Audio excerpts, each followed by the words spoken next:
Okay. Hi, Katie. Good morning. Good morning. How are you? I'm good. Good. Craig's I'll dealing be with better all once I finish my coffee. nice. Nice.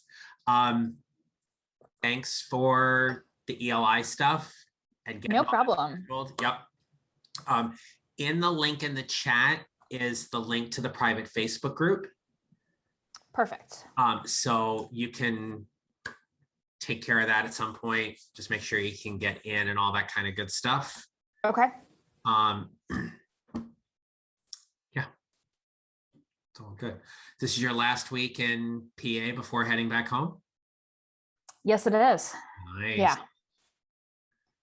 So it's been a whirlwind. It's been good, but I am ready to go home. Yeah, I bet. Right. Years ago, I always remember saying how it's like I just need to be able to get my dry cleaning.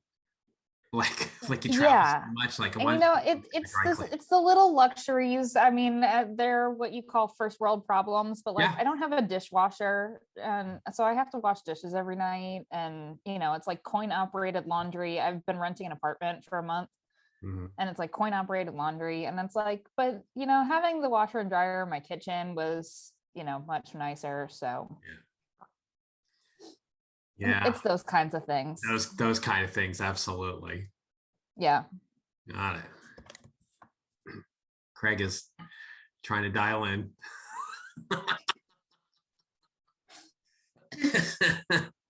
If it makes him feel any better, my boss has an issue every single time he gets on Zoom because we do so many podcasts, and so he has like an external microphone. He's got his AirPods, and something disconnects and reconnects every single time he logs into Zoom. Too funny. It's like a 5-minute process for him to get connected. He's in. Yay! We can hear you. So annoying. I don't know why. I never have like technology issues with this. And then I was trying to punch in the password, and I'm like, well, it's got GPS, so I'm putting in the numbers for the letters, but it wasn't working. But then I found the other. I scrolled down, I found the other password, and I figured I'm like, I'll get on early. I was on it like 15 minutes ago, and I'm like, okay, my microphone's working this time. I'm ready to go. And then I come in and cheese it all up for you. All right. Good. Yeah, no, it's all good. Just gotta remind myself to not use my computer to connect. Yeah. Katie, quick question. Did you have a chance to read the report I sent you? I did. Awesome. Yes. Okay. It's you when you and I do your debrief, we're going to go in really, really deep and specific to your results. Today's just going to be kind of a general and focused conversation. So it's not imperative that we would have done the review beforehand, but I'm definitely glad you took it. Okay. Yeah. All right. Allison, I'm sure will be joining us shortly. In the meantime, we're going to get started. We're going to start taking a look at this. All right. This is really going to be the key for everything that we talk about in regards to who you are as an energetic leader. And in looking at everybody's results, and mine included, we all kind of fall in this center ring here, which are defined as levels 3, 4, and 5. Now, one of the great things about the energy levels, and Craig, and a refresher for you and for Allison when she listens to this, is that these energy levels just are. There's no judgment associated with it. So a level 1 energy level has certain advantages and benefits to it just as much as a level 7 energy level does. It's just they needed to rank them in some way or identify them in some way. And so numbers were just easier. There is a delineated line between levels 1 and 2 and levels 3 through 7. And we define that as the difference between anabolic and catabolic energy, right? Levels 1 and 2 are like the energy that we often say are very negative and deflating or defeating, whereas levels 3 through 7 are the energy levels that typically uplift us and motivate and inspire us. So in looking at everybody, we look at a primary and a secondary. So everybody's primary is at either a level 4 or 5. Level 4 is the caregiver energy, where we put other people first. And level 5 is the opportunist energy level, where we think about we all win or we don't play. Everybody's secondary energy level is either 3 or 5. And 3 is the rationalizer energy. We often say at level 3, which is, I want to win, but if I don't win, I'm okay with that. Right? So for today, we're going to focus on level 5. And it's all about opportunity spotting in this conversation, right? Every energy level is associated with a core thought, a core feeling or emotion, and a specific action or result. And these are like the foundational thoughts, emotions, and actions associated with each energy level. But at level 5, it's all about the opportunity where we all win or we don't play. So what I want you to start thinking about here is where you're at in your leadership. What are the opportunities that are in front of you? I just want to spend some time identifying some of these opportunities that are there for all of you to get the conversation started. All right. So let me give you a second just to think about that.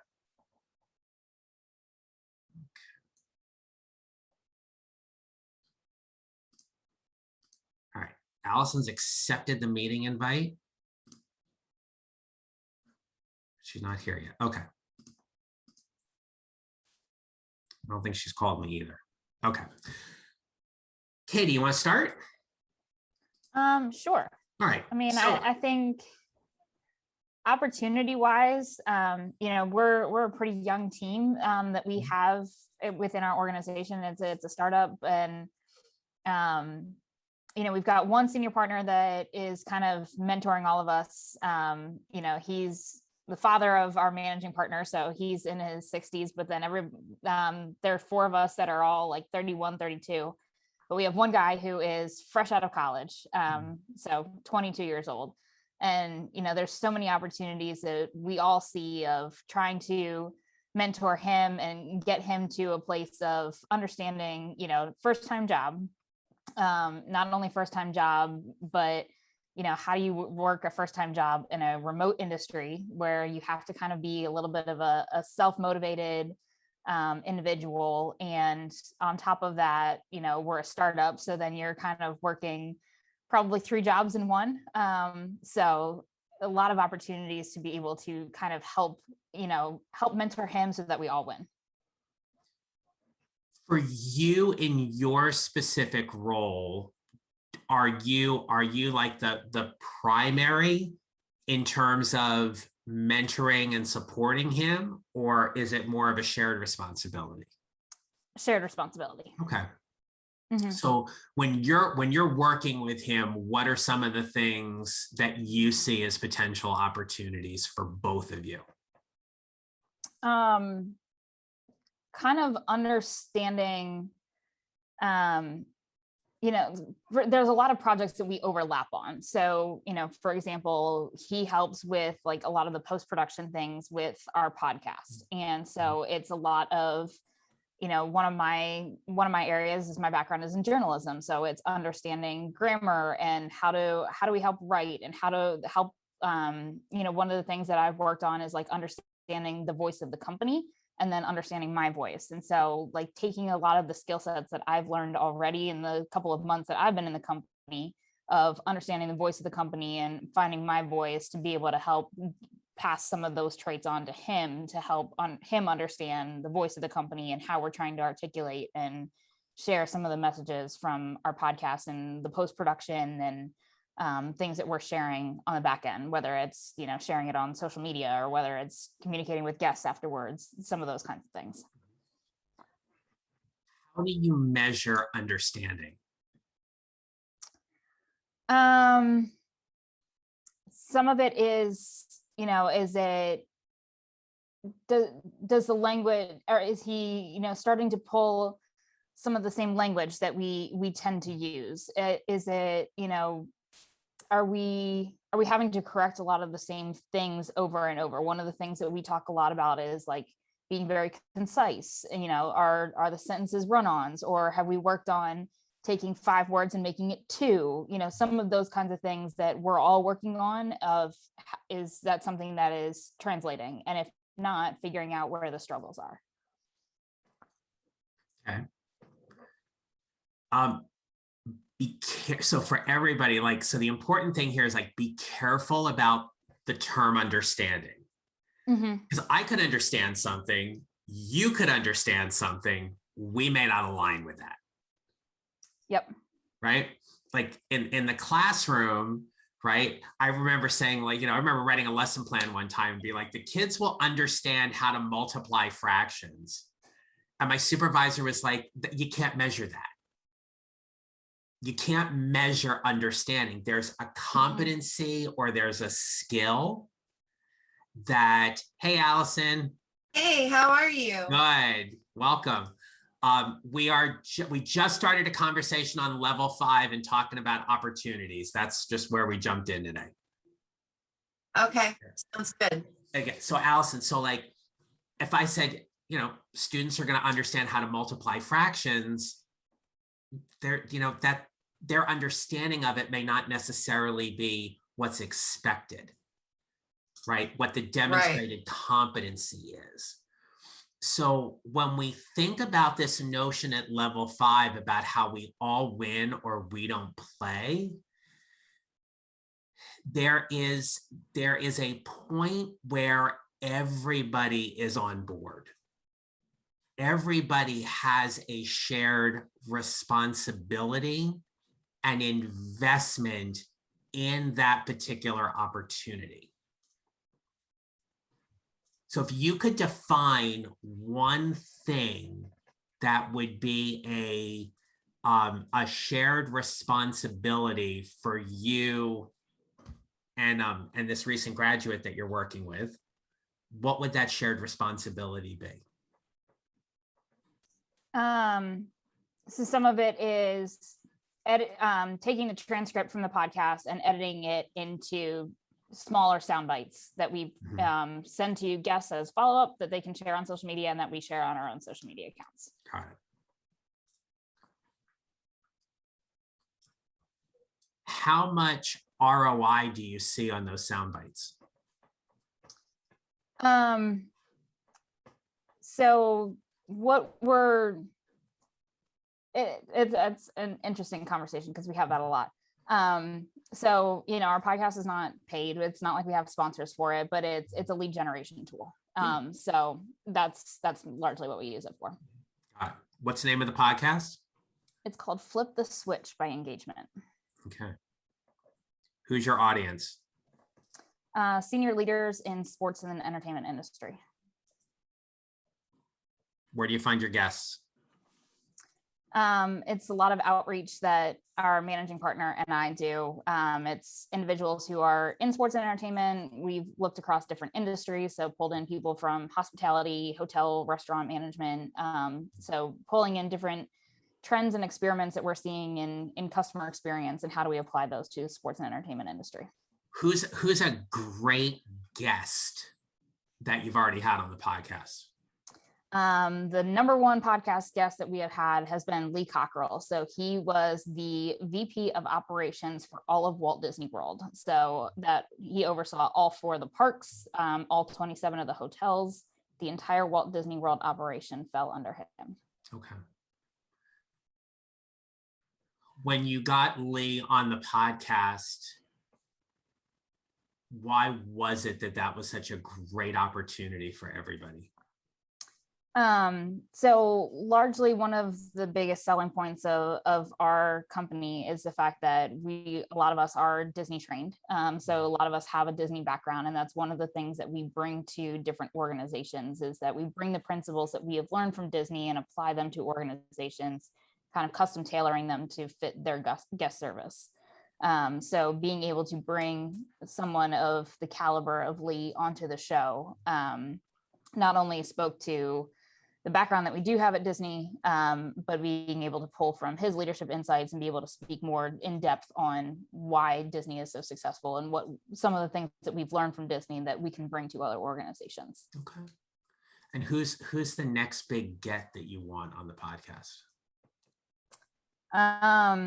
I have said one of my big dream ones is Simon Sinek. I love his Start With Why, and it's something a message that I think individuals could really learn, particularly in the sports and entertainment industry, because there's so many different audiences that you're trying to connect with. And to get somebody like Simon Sinek or somebody in that realm, the challenge here is to really think about why that's such an amazing opportunity for everybody involved. Even if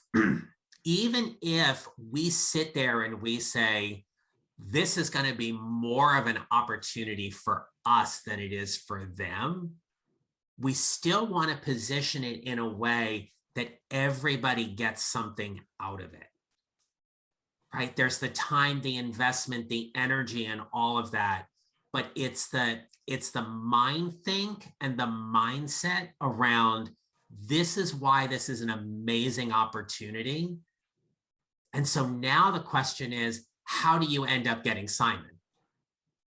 Right? That becomes part of the work that you and your team could, if you all decided to figure out what that might look like.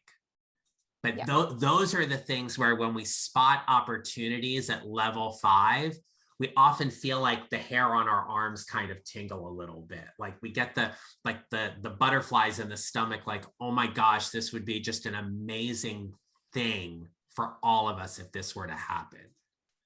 That's when we all start to resonate at that level 5 in spotting the opportunity. Make sense? Yes. Cool. All right. That help? Yes. Good. Okay. Craig. Can you hear me? I can hear you. Yes. All right. What? So you're a couple weeks now on the new job? Mm-hmm. All right. What's the opportunity sitting there for you right now? I think it's a little bit interesting depending on what perspective you put into it. Katie, you guys are a new organization. Our health plan is basically almost 2 years old, so we're still kind of in that new phase. With the transition that we've had, I have the opportunity to really make it more of my own rather than what the management company had laid out for the organization. And also, as far as having new employees, that's something that it's been interesting. I'm not the biggest trainer with creating documents and things of that nature, so I've had to do a lot of that. So trying to do things on my own, by my own, make it my own, has definitely been a learning experience. And then having to go through compliance has been fun. And I think that's the whole thing, is just making the first impression and setting those ground rules right away to make sure that we all know how to play, and make sure that we're all held accountable for the goals that we have on a monthly basis. What do you hope happens between now and the end of the year, work-wise?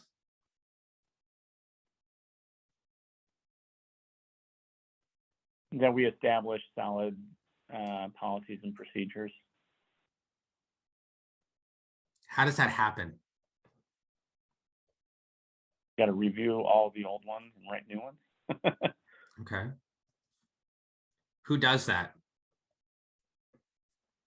So that's not really clearly defined as of right now. So I'm not in operations, but there's a lot of operational items that I'm pretty much responsible for. We do have an operations vice president that's starting on Friday. So I'm optimistic that they'll take over some of the stuff that I'm kind of working on right now. But as far as the sales process, that's going to be all me.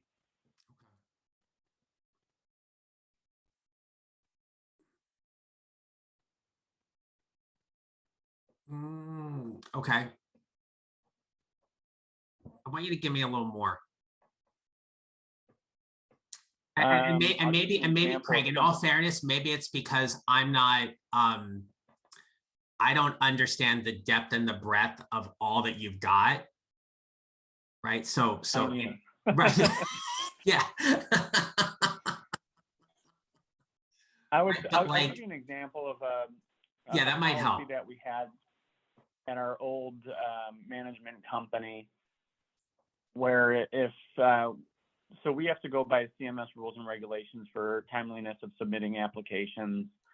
They what have is to be CMS? submitted within Centers for Medicare and Medicaid. Okay. So they have to be submitted to our vendor that submits it to CMS. So we have 48 hours to submit the application from the date that it's signed. So anything outside of that, CMS can fine us. And the policy that we had in place was like 6 warnings.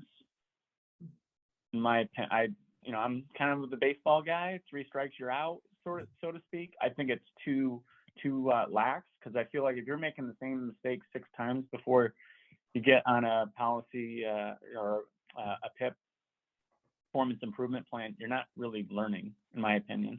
So I wanted to tighten that up. Not necessarily 3 strikes and you're out, but 3 strikes and then we're going to go on to a performance improvement plan. Mm-hmm. How many people are you going to have on your team? 3 right now, potentially 4. Okay. Tell us your first impressions of building your team so far. A lot harder than I ever imagined. Okay.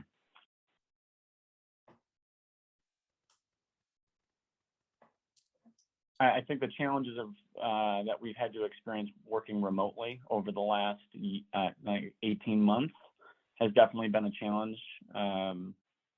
We've had some employees that really weren't able to utilize a computer.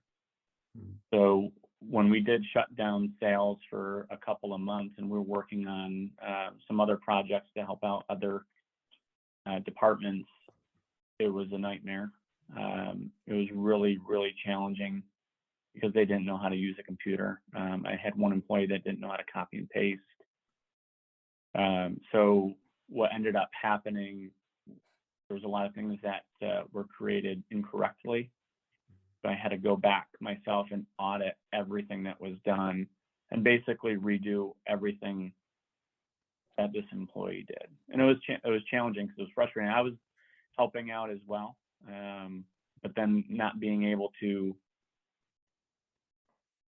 I don't know, it was so interesting just because I assume everybody knows basic computer skills like copy and paste.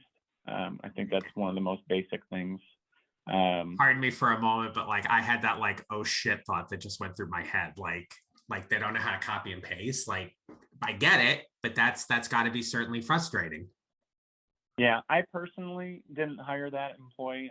Unfortunately, they're no longer here. They unfortunately didn't survive with all the requirements that we needed to get done. Mm-hmm. So we had to make a change. But I think there was a warning sign when I acknowledged that their computer equipment got sent out. They asked why they needed a computer. I think that was problematic from the beginning. I would say just making sure that the employees have basic computer skills has been something that I just assumed that everybody had basic computer skills, and they don't. But I learned that. What gets you a win by the end of the year? Hitting our membership targets. Mm-hmm. How likely is that possible for you to do? The budgets are set pretty high. Again, I wasn't a part of the conversation, so that's something that I've asked to be a part of the conversation. Again, the executive team, in my opinion, they don't have enough experience in the field that I've been in over the last 7-8 years, where I feel like they're just throwing a number up on the wall and hoping that they hit it. And then with the geographic that we work in with the nursing homes, it's very challenging because the number of eligibles have decreased significantly, just because not a lot of residents are moving into the nursing home. A lot of family members are trying to give them care at home due to COVID. Mm-hmm. So put it this way. So the numbers that they want us to hit mathematically it's not going to happen, because there's not enough people for us to get to that number.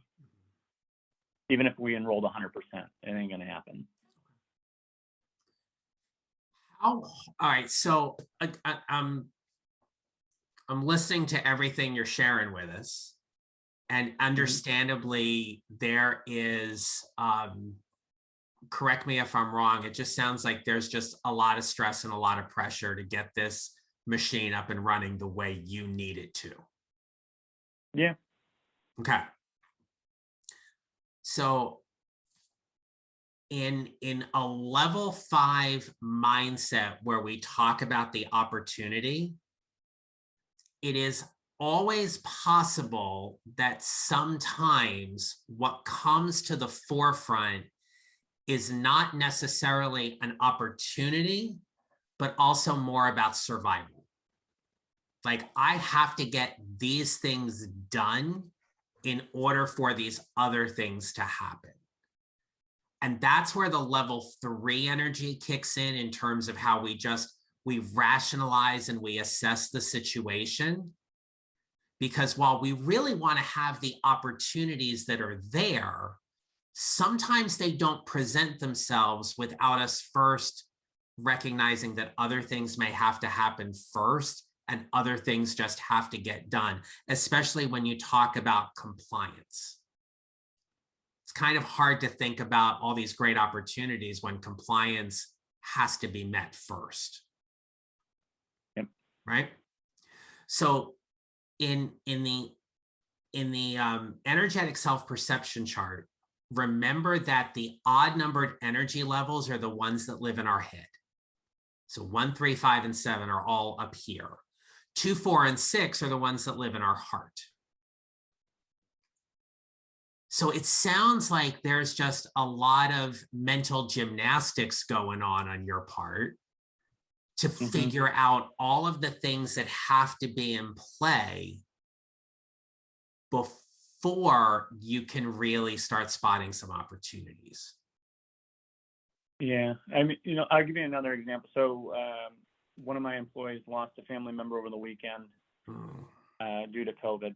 So that's been obviously very difficult for that one employee, and I'm giving them as much space as they need. Also, at the same time, it's month end for us. I'm still waiting for a lot of systems to be set up, and we can't do our jobs. I'm waiting for DocuSign for almost 2 weeks. In my opinion, that should have been one of the first things that needed to be set up in order for us to be able to do our job. So our enrollments are, right now we have 10 enrollments this month, where normally we have about 60, 65 at this point in time. So we are looking at the first month of having a membership loss due to death in the nursing homes. That's normal attrition. We lose 3%. So on a monthly basis, we lose about 40, 42 people to the plan. And we have to figure out a way to recoup that on a monthly basis. So by not having those systems in place, it's been very frustrating. I think that's been one of my biggest challenges, is to communicate that with other executives that we needed it yesterday, so to speak. And then the one frustrating thing is, because I do have my one new employee, and we've been going through training, worked very well with her. I think she's ready. So I had to take the old training module and basically change it to our logos. So all of this stuff was already approved for the calendar year 2021. And then all of a sudden there was all these edits that needed to be made. And my argument was, you've already went through and approved all of these documents. Why now? You already did it. So now there's all these changes that need to be made. So I was a little frustrated. I was hoping it was going to be a little bit more plug and play. All I had to do was copy and paste it over, have our logo on it, and have the employee read it, review it, and take a quiz, and then we're good. No, I've had to wait almost 2 weeks. So it's crunch time, because we're in that window where we're launching our 18 new homes, our new contracts, on October 15th. So there's a lot of moving pieces that are going on behind the scenes to get ready for that. And obviously now being down an employee, I have one active person that's currently out there able to sell, while I have somebody that's just kind of sitting there waiting. So that's where I was hoping. I'm like, oh, if I had that approved earlier, I could have been like, hey, you can cover for his market while we get up and running. But I haven't been able to do that. So that's been frustrating on my end. Sure. And I'll say, I care a lot about making sure that we're growing and we have a sustainable plan where I don't get it's almost like, okay. Like there's no sense of urgency. Okay. They start losing some revenue. I would say the amount of membership that we're going to lose about $60,000 next month. Okay. So it's significant. Mm-hmm. What do you have control over right now? That's a tough one. And just my staff, trying to keep them engaged, motivated, and hungry. Okay. How well can you do that? I think it's been going pretty well. Again, I think they're frustrated too because of the systems that haven't been in place, where they can't get a lot of the applications out. So basically, we're relying on snail mail. And when it's at the end of the month, with only a couple of days left, there's no way you can turn it around in an application unless you overnight everything, and then you're increasing the cost. Where we can send something out and receive it back pretty quickly. So this month, in a way, this month's a wash, and we're going to have to try to make up for it next month while we launch 18 new homes at the same time. So it's going to be a big uplift. If I had 6-8 employees, not a problem, but with 3 people, it's a big challenge. Got it. Yeah. So without question, because you and I have known each other a long time, like I know your mind's always spinning, it's always working. Yeah. Right. And all of this stuff that you've got going on right now, in order to help you a little bit just with your energy levels, like just think about right now, like what do you have control over? Where's your quick win? Where's the win that you get to take care of your team and keep them hungry and motivated, and keep grinding and working at all the other stuff that needs to get done, but celebrate the things that you have control over and you accomplish. Because otherwise the stress, because we haven't even talked about stress yet, but like the stress then gets to be a lot. Is that something you can do? I think one thing that I've been doing really well since the transition is, I have 2 phones. So I actually have my corporate phone. As soon as 5 o'clock hits, it shuts off. It stays in my office. I don't bring it home with me. Okay. So I think that, getting back to that work-life balance, because I'm always connected. So Nice. I think I've been stepping away, and that's been helping clear my mind a little bit. But like you said, my mind's always running, because I'm always thinking about all the things that need to be set up. I'm in the process of launching our own CRM, and have to redo our own telephonic enrollment department as well. So there's a lot of like the project management stuff behind the scenes, where if we stayed where we were, then I would have been able to basically stop everything that I'm doing and jump in the trenches and, get my hands dirty and make some phone calls myself to help the team. But I just don't have the capacity to do it in my new role. But in my opinion, with everything that's going on, I still don't have my printer hooked up because they have to give me IT access to do it. I'm doing everything in my power that I can. I'm communicating with the CEO.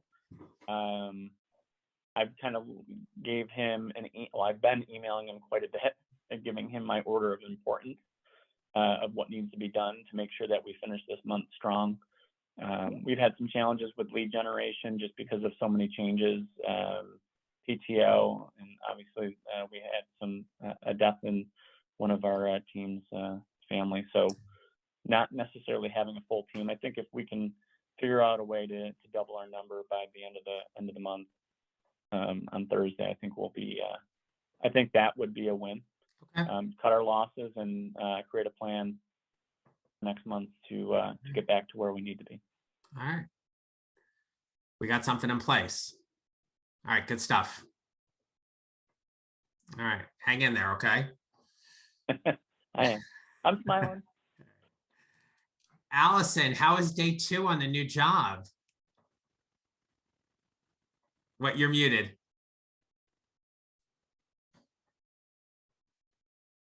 It's great. Good. I definitely have more than enough to do. And I'm sorry that my camera is a little goofy. Like it looks like I'm looking up on the screen and I'm not. So I'm not sure what's going on. Anyway, I have a new computer coming today. Computer. I'm very jealous. I know. It'll be downstairs next to my work computer. So I ended up, it was funny. So they sent me a Dell computer that was this teeny tiny thing. It was like 10 inches wide.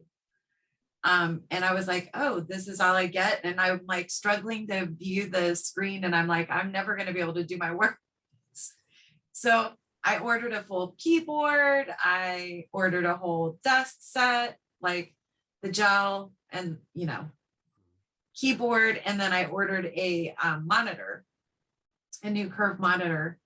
And then after the fact, my boss spoke with me yesterday. She goes, you mean they didn't send you a full set keyboard? You mean they didn't send you a monitor? And I was like, no, I thought I only had to work with this 10-inch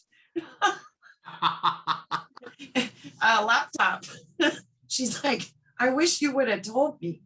And I said, I'm so sorry, but I didn't want to bother you or whatever. But I said, don't worry, I'm all set. My monitor's coming. I already got my full keyboard. I'm ready to go. And that was yesterday. And she sent a perfectly laid out list of all my tasks, of what I needed to do, the training, reviewed basic administrative stuff. We met, first thing at 9 a.m. And what's funny is that the list she sent me was formatted exactly the way I format my lists and send them out to employees. Oh, wow. I said, wow, we really are on the same page. Nice. So That's gotta feel good. It's going really well. I'm very, very excited to be moving forward. Definitely have plenty to do. So I can't say that I don't have plenty to do. Mm-hmm. So far, so good. Okay. I'm excited. How's it going meeting everybody so far?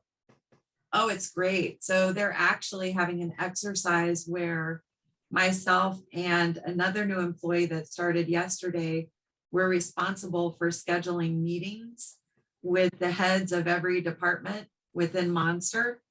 And it's really an informal meet and greet where they tell us a little bit about themselves, what they do at the company, their role. It's just kind of like a get to know you meeting. And so I think that's really great that they're doing that. They assigned me a buddy. So I have a work buddy that I met with. He scheduled a 1-hour meeting, but he and I actually spoke for 2 hours yesterday, which was cool. He's actually from Australia, which is interesting, but he's here because he's married to a US citizen. So he was kind of letting me know what's going on in Australia in his home country, with the COVID-19 pandemic. I had no idea that they were protesting in the streets he said, yeah, the American media is not really covering it. Hmm. Basically, what I wasn't aware of is we have a bunch of Australian citizens here in the US that were here on visas that lost their jobs during COVID and they can't get back into the country. It's Oh, a wow. it's a real nightmare. So I learned something new, even though it wasn't about Sure. necessarily. So it was great. Yeah, Australia and New Zealand took lockdown seriously. I couldn't believe what he was telling me. I'm like, how can you lock people out of your own country? And I don't, he said, yeah, he goes, I haven't been able to see my family since before the pandemic. I haven't been able to go home. Yeah. Which is very sad, to me that they've locked it down that badly, I guess, where their own citizens can't get back in. Yeah. I've heard stories on the news where like athletes have gone back to Australia and they have to quarantine for 14 days in a hotel and they're not allowed out and they get their meals sent to them and they're COVID tested and everything. And they're like, yep, you want to come back in, it's 2 weeks. Have fun in the hotel room. He mentioned that. And I said, what about the circulation system? So that means that people come in, they stay at the hotel, they might have COVID and now it's circulating to everyone else. Really?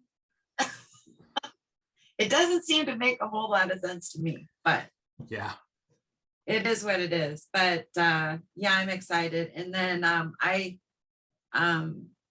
went into work Friday, turned in all my equipment and had my exit interview. And that was interesting. how did that go? I had a coworker who started on the same day that I did. And I was going to walk out without saying anything. And she said, don't do it for you. Do it for the rest of us who are staying behind, because potentially change can be made by anything that you have to say. So anyway, I was very factual. And I was disappointed because within 45 minutes after me leaving the office, I received a phone call from another individual in HR who offered me a bribe, basically hush money. Hush money to not say anything? Not say anything negative about the company. And I was so upset. I was appalled, to say the least. I just said, this is unethical. This is so unethical on so many levels. I don't even know how to respond, to be honest. Isn't the company aware that bribes are illegal? So what'd you do? He goes, well, will you please think about it? And then I'll circle back with you early next week. And I was like, okay, but I'm pretty sure my response is going to be the same, which is not going to happen. But what I did say was, it's not in my personality to slander the company, and I will not be going out of my way to do so. So they have nothing to worry about. I said the feedback I provided was for them to become more successful moving forward. You know what I mean? Yep. I provided valuable feedback that you guys can use. So anyway, that's the first time that's ever happened to me. So I was taken back. Yeah, there's a lot there. And what I'll say in this is that, to show up in a way to say, look, I'm going to provide feedback that's going to hopefully be viewed as helpful and something that's going to be beneficial for everybody else moving forward. You position that very strategically in a level 5 opportunity, right? This whole idea about we all win or we don't play. Well, if we want to win, here's what has to happen, right? There's Right. that opportunity in that moment. Yeah, which is exactly what I did. I mean, and the HR person, he's the head of the department who did the interview. He goes, I really appreciate your candidness. We appreciate your feedback. We realize that you don't have to provide any feedback. So that conversation was very positive. So that's why I was taken back by the phone call and the bribe. Sure. I mean, has anyone else had that happen to them? No. I never got a bribe. Kind of jealous that you got offered something. I mean, I like you, I wouldn't obviously take it because I'm an ethical person, but that's crazy. And doesn't it make you feel that much better that you're out? Yes. Well, but on some level, they knew that they were in the wrong. Otherwise, why would you offer a bribe? Right. Yeah. You know what I'm saying? So Oh, sure. anyway, it did, after I got off the call, honestly, I cried about it. Seriously, I was that upset about it. I was like, I cannot believe that someone would do that. I mean, really? So I just didn't know how to take it and obviously you and I, because We've talked a lot. Yeah. I consulted with my dad about that, obviously, as being a CEO, and he was appalled. And he basically, you realize that if the federal government were to find out about that they could be in very big trouble. So he goes, I'm proud of you, daughter. Thank you for not taking the bribe. I said, of course not. Absolutely not. Yeah, there's so many degrees of wrong in that, right? I mean, there's also a lot of degree of desperation in that too on their part. Well, and then my dad was laughing. He goes, well, gee, how much were they going to offer you? $1 million? I said, I have no idea. Kind of curious what it was. Well, actually, my very close friend said, she goes, when they call you back, you should ask them how much money. and I said, no, I just can't. From an ethical standpoint, I can't entertain it. Mm-hmm. It would be funny to know, gee, how much money is it worth to you? But in the other tone, I just said, you know what? The company just needs to focus on making change rather than bribing people as they leave the door, so that they prevent other people from providing similar feedback. They need to focus on themselves and focus on making change. Mm-hmm. Katie, to your point, the higher ups, if we take a look at Mike Richards from Jeopardy, that's all negotiated in the clauses of their exit settlement. Right. So are there other companies that do this? And I'm just the naive one here. I mean, I've heard that there are bribes, like you hear Trump paying off his mistresses or whatever, but that's different. You know what I mean? Yeah, I mean, there are things that can be like for CEOs, for like C-suite and up. Yes, there can be things that are negotiated as part of the exit. It might be like, we'll pay out your contract, but you're not working anywhere for the next 3 to 5 years. Or I know of one case where there was a lot of proprietary systems that were developed. Right. And so, there was no way that person could start something else with that same kind of knowledge, because that was already in company A and no other company could benefit from it. So it's all in the packaging. Yes, like in this case that you're talking about, it's clearly unethical. We don't want to go down that road, kind of a thing. So you obviously handled it with a lot of grace and poise, as you normally do. So, and to Katie's point, though, it must feel really good just being out of there and looking forward. Oh my gosh, I can't even tell you how much I enjoyed the first day. It was a night and day difference between my first day at the last company and my first day at Monster. It's like they are a totally well-oiled machine. And everything from the welcome email to all of the teammates replying to the welcome email and saying, welcome, we're really looking forward to working with you, to how well organized the training, and these are the next steps, and paperwork. It's just, it was mind blowing, honestly, for me, because I have not worked at such a company since I worked at NASDAQ. You know, obviously NASDAQ is a very well oiled machine. So it had been a while since I'd been back in this type of environment, and it's a pleasant change. Nice. Really happy for you. Thank you so much. Yeah.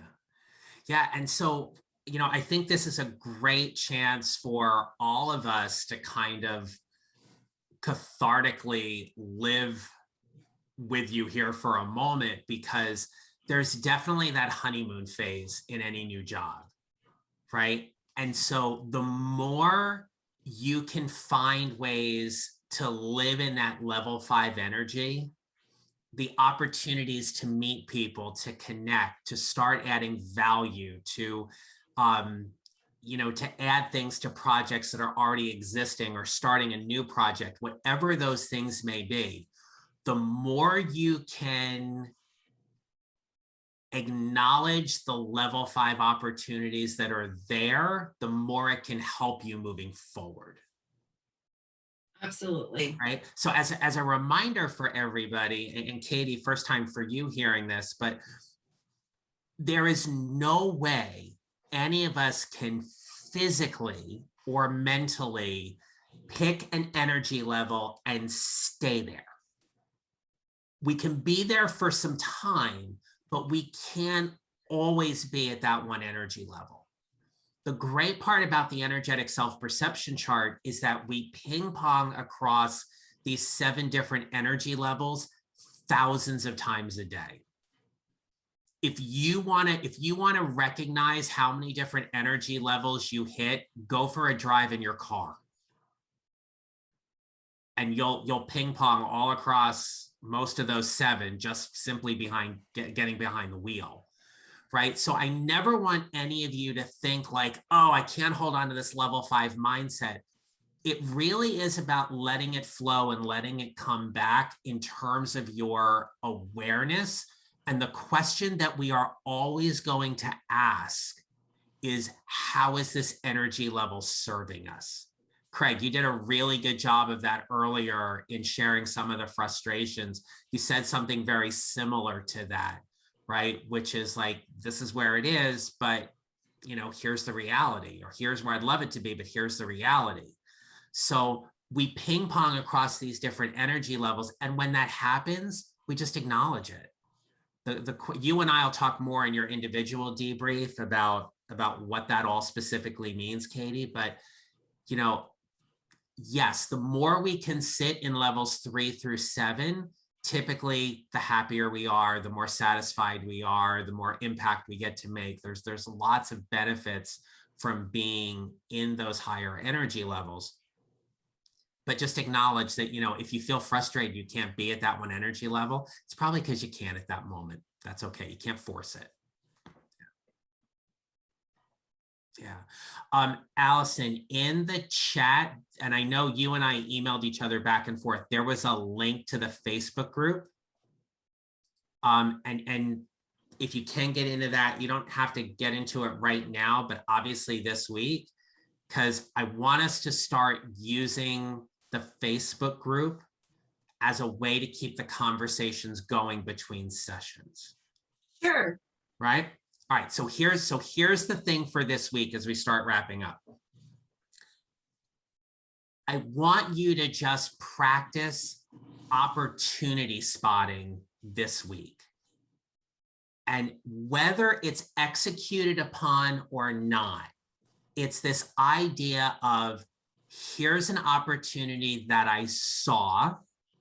And then if you did something with it, great, you can certainly share it with us, right? It might be meeting a new team member, training somebody, getting a process to work a little bit better than what it was, right? But I want us to really start filling up our tank, if you will, around this whole notion of, let's find the opportunities that are there and where's it going to go?